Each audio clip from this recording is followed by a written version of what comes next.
take a moment to get comfortable, preferably by laying down with a cushion or pillow for your head. I'm going to invite you to imagine the unfolding of creation. First, seeing it from the outside as an observer, and then entering into it as Adam and Eve would have done.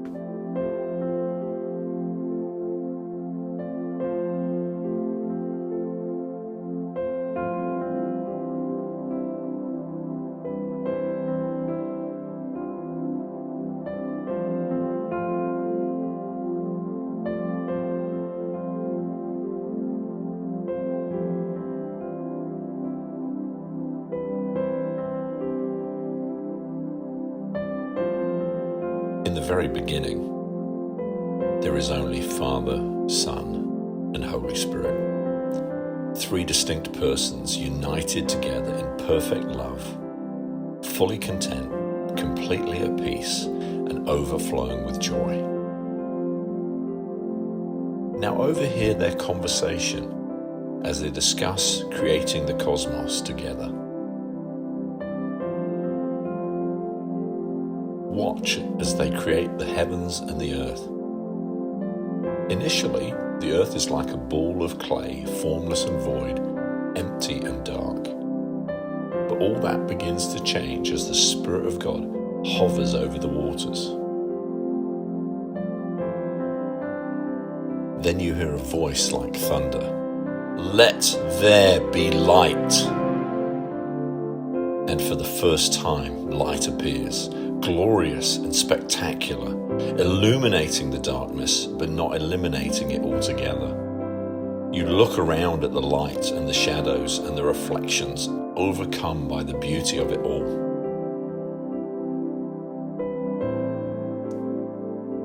The light fades, and then slowly it reappears, and the next day begins.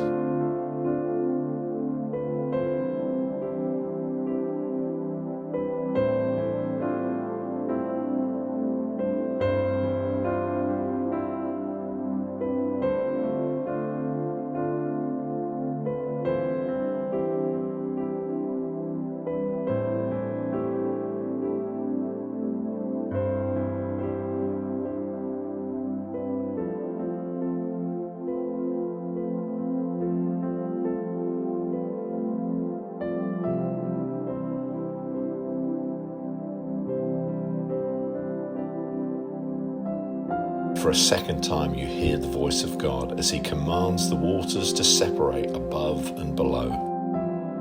Again the light diminishes and the darkness rolls in for a time until day breaks once more. On this day, God separates the seas from the dry ground, and the islands and the continents begin to take their shapes. The majestic mountains and the rolling hills rise up, and the rivers and the lakes are carved out.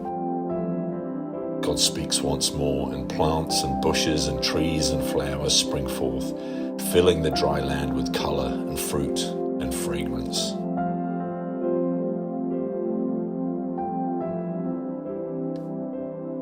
And as this day ends and the light fades away, you sense the pleasure of Father, Son, and Holy Spirit in all that they have created thus far. The more they create, the more delighted they have become in their creation.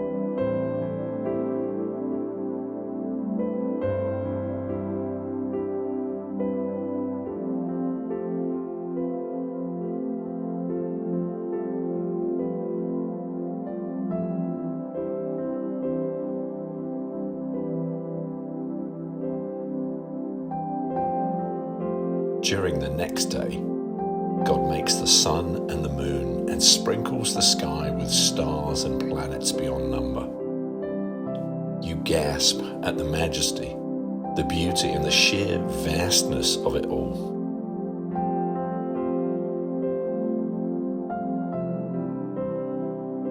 The following day, God commands the waters and the skies and the dry land to be filled with fish and birds and animals. You're almost breathless as you see dolphins and whales and crabs and seahorses, eagles and storks and parrots, elephants and bears and lions and horses and other species too many to fathom bursting into life.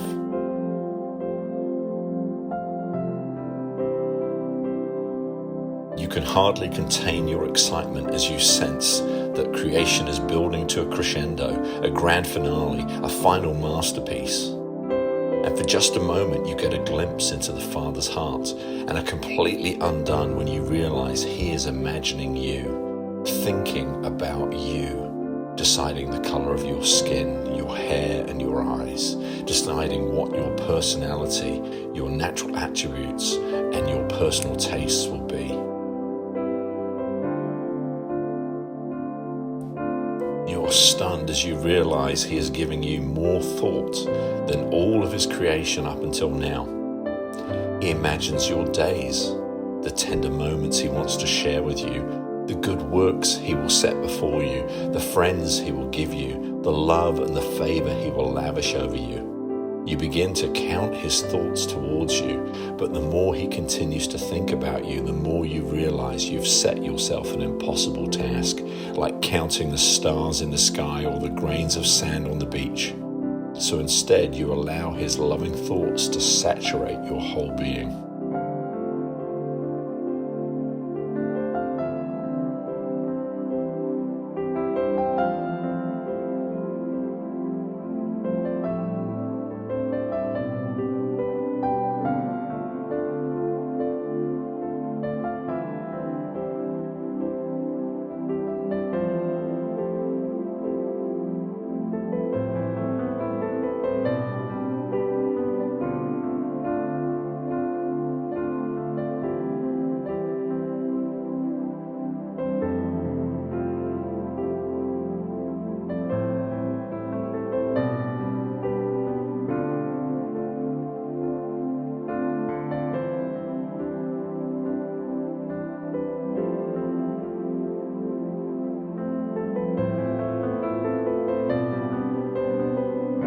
The next day arrives, and again you hear the voice of God, still speaking with power and authority, but this time also with affection beyond comprehension.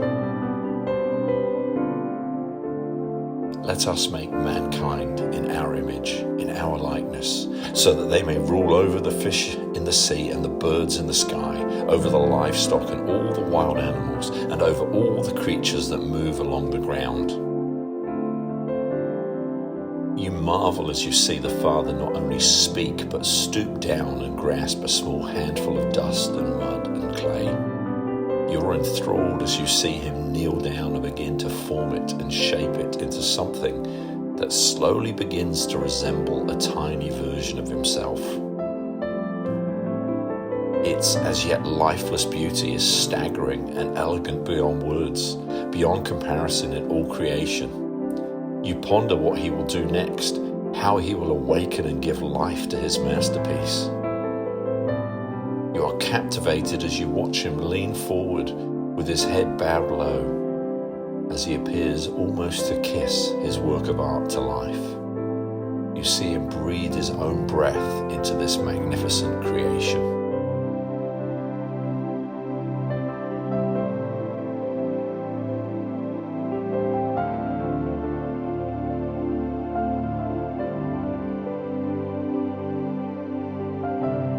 Now, having viewed the creation from the outside as an observer, place yourself inside it and become aware that you are the one who the Father has sculpted and shaped according to His perfect design. Become aware that you are the one who has been fearfully and wonderfully made.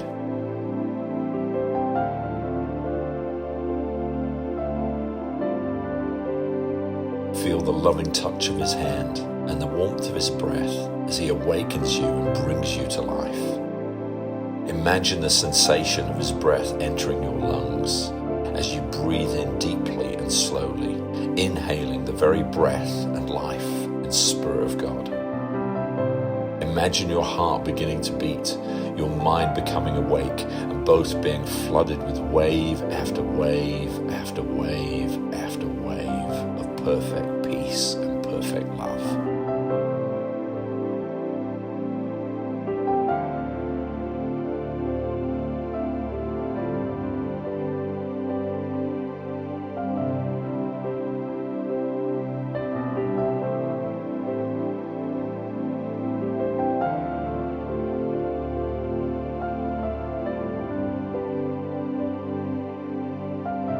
Now imagine slowly opening your eyes and seeing the Father's smiling face looking at you, filled with joy, filled with love, filled with delight, giving you his undivided attention. And then, even as you feel you could not possibly receive any more, you realize he is expanding your capacity, and you hear him speaking directly to you, blessing you, saying, "You are my Son, whom I love, and in you I am well pleased." Or, "You are my daughter, whom I love, and in you I am well pleased. I know the plans I have for you, plans to prosper you and not to harm you, plans to give you a hope and a future."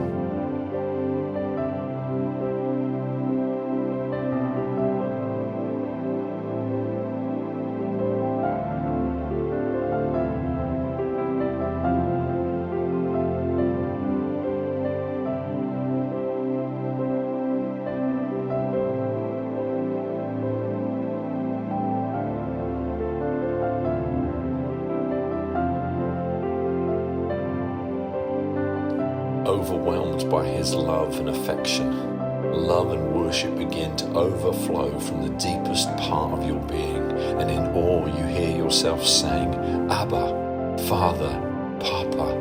Oh, how you lavish your love upon me. Oh, Daddy, when I consider your heavens, the work of your fingers, the moon and the stars which you have set in place, who am I that you are mindful of me? Who am I that you care for me?"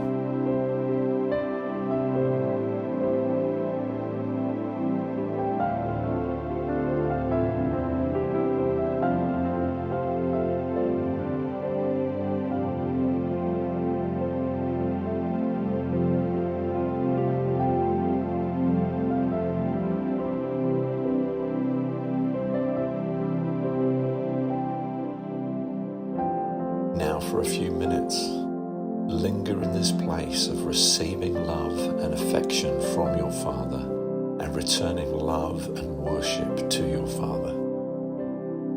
Tell him how you love him, how you feel about him. Share with him the deep things in your heart and listen as he responds to you, and also as he speaks from his own heart to yours.